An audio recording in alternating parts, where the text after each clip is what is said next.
We were talking about how you can be creative about anything. Okay. And so you were sharing that your family owns a winery. Right.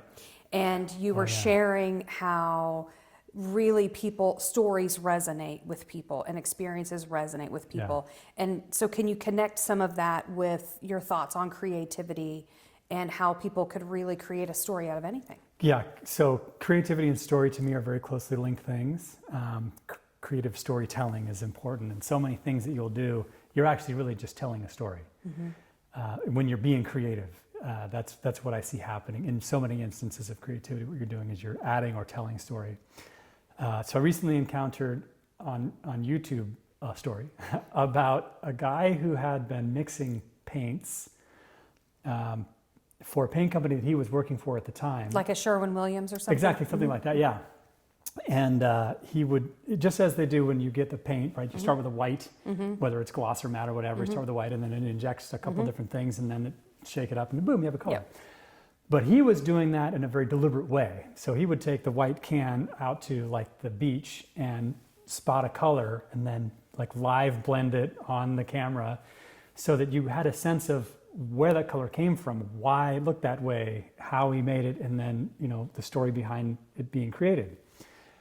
Now, I've heard a lot of people being creative with paint, but I have not yet heard anyone being creative in making paint. And now this is like creating a connection for me. Paint's just like this thing that artists use. It's not a thing that artists are paint makers, right? Right. But now they are, right? That's what's happening. So this guy got a major following because people were just fascinated by this idea of finding something either in a cityscape or in a naturescape, and you're going to make a color out of it.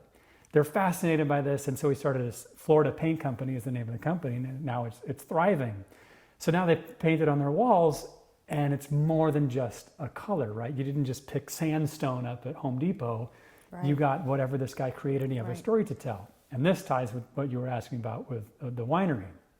I learned this from my dad, that when you pour wine for your family or your guests, it's not just a chance to share a beverage, it's a chance to share a story about where it came from.